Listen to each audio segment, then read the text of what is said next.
Mga katiits, nandito po ako sa isang lugar ngayon na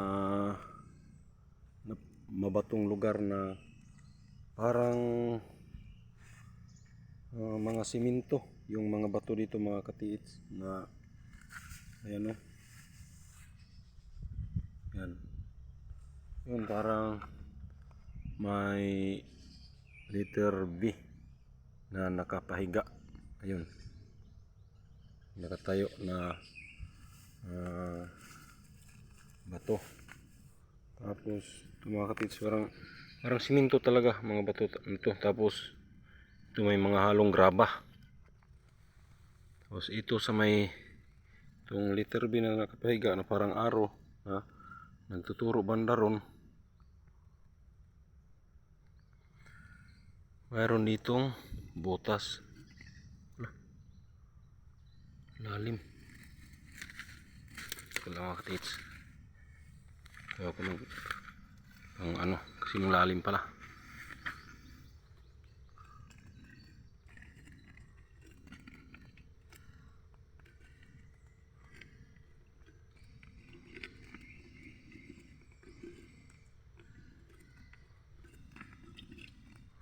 May tubig sa lalim mga katiits, ang lalim.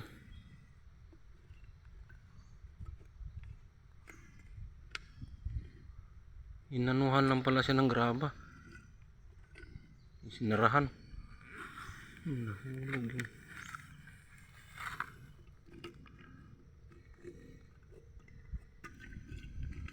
Mga katiits, yung tubig ko.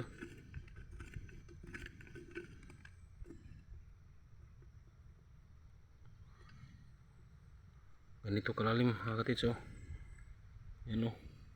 Pumasok pa yung hanggang dito, rugtong. Tapos yung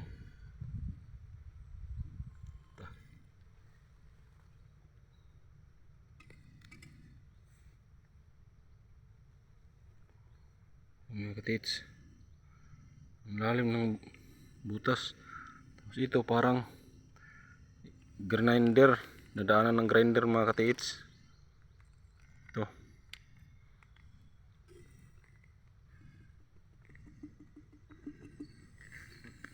ayan mga katiits. Tapos dito may parang dinaanan din ng grinder sa gilid. Tapos punta tayo dito mga katiits, meron akong papakita sa inyo. Yan, oh. Ngayon ko lang to nakita itong mga bato na to dito mga katiits, kasi nung pumunta ako noon dito sa lugar na to, masyadong madamo, makahoy. Ngayon nalinisan. Siguro yung caretaker dito ang nagbantay, inutusan ng may-ari kaya nilinisan. Ayan, nandoon yung bato na nakatayo. Tapos yung letter B nakaharap dito, mayroon dito mga katiits yan, yun.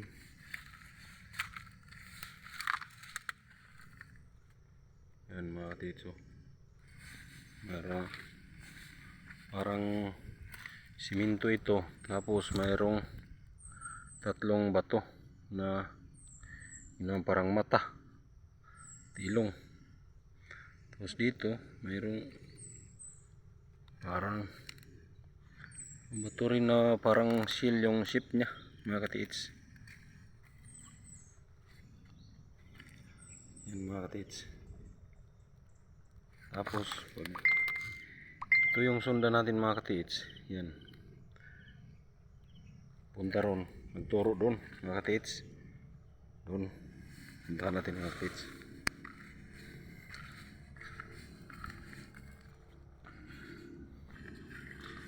Yan mga katiits.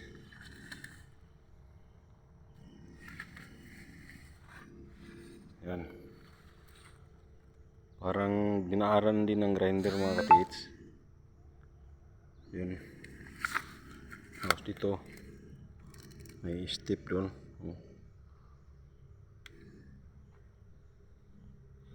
dito ulit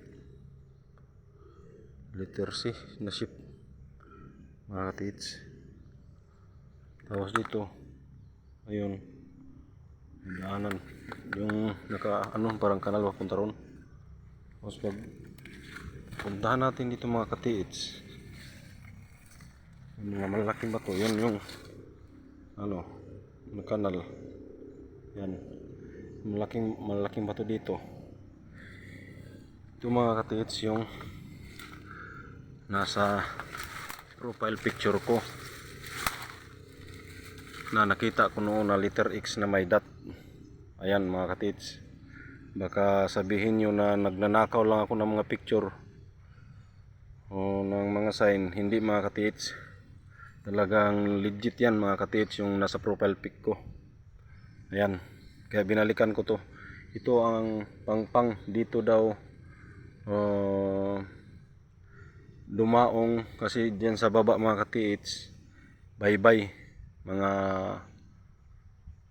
half kilometers ang layo, mga half o mahigit pa. Diyan daw dumaong ang ano ng mga Hapon, barko no ng mga Hapon diyan sa may tinatawag namin na Awo, yung malalim na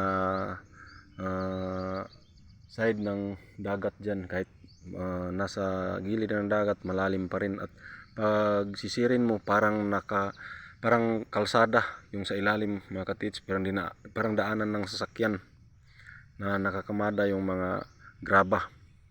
Ayan mga katiits, yung letter X may dot rin siya, may dot dito mga katiits, makikita nyo sa profile pic ko. Yeah.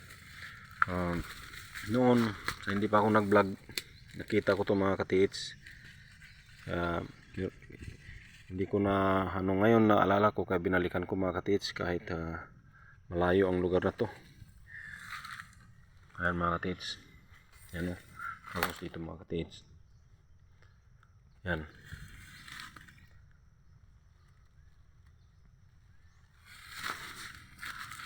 Tapos dito na mga katiits, sa bandang dulo niya mayroong 3 butas o. Yan. Dito naman sa ibabaw, yan.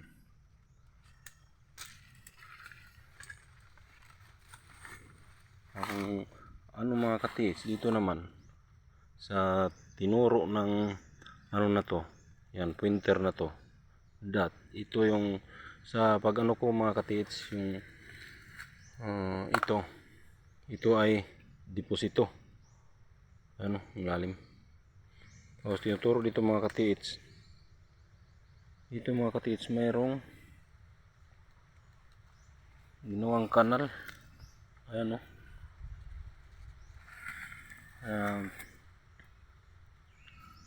Alam ko mga katiits, at saka sa mga baguhan na mga treasure hunter dyan na kagaya ko,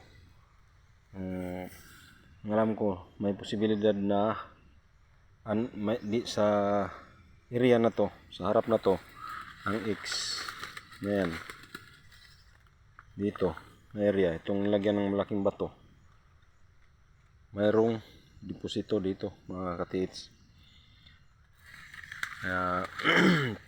Kaso wala talaga akong gamit mga katiits na pangditik upang malaman kung saan nakatago ang deposito. Pero sa pag ano ko mga katiits, mayroon sa aking kunting nalalaman tungkol sa treasure hunting, ito na sign, may posibilidad na mayroon to dito sa harapan nakabaon. At saka may tunnel din dito mga katiits, mayroon itong tunnel kasi ito isang ibig sabihin ng ano letter X ay border. Talagang ito na yung hangganan, kaya magtaka ka talaga dito mga katiits na ang lalaki ng bato dyan, nakapatong-patong. Tapos dito mga katiits, sa area na dyan mga katiits, mayroong puno ng santol na malaki. Diyan. Papakita ko sa inyo mga katits dito. Sabi ng matanda na patay na. Ito ay ginawang kalsada noon ng mga Hapon, mga katiits dito. Ayan o yung mga bato na pinatong-patong nila. Ito ay ginawa na ng kalsada ng mga Hapon dito mga katiits. So ito tinanggalan nila ng mga bato. Ito mga katiits. Doon o tingnan nyo mga katiits. Yung mga bato dyan o nakapatong-patong na malalaki. Pero dito mga katiits, ayan na area, wala talagang bato mga katiits. Diretso yan doon mga katiits. At yan sa mga gilid na to, yan yung mga bato nakapagilid. Yan, nakalihira sa gilid mga katiits. Dahil ang sabi ng matanda ay ginawa itong may mga 6x daw noon yung mga Hapon na gamit dito. Kasi na handle yung matanda na yun ng Hapon. Tapos sa area na yan mga katiits, sa unahan ng kawayan, mayroong kuweba dyan na inanuhan daw yan ng mga Hapon noon. Inilawan ng mga Hapon. Tapos yung kuweba, nung umalis na sila, bago umalis, ibinar down mga katiits. Kaya natabunan ng malaking bato yung bunganga ng kuweba mga katiits. Ito mga katiits, malaking bato na nakapatong dito pagilid. Pero dito talaga mga katiits, yan diretso yan. Parang highway, ginawang highway. Mga bato nakapagilid o yung malalaki. Yan mga katiits. Tapos dito mga katiits,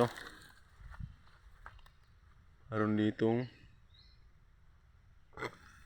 ano to,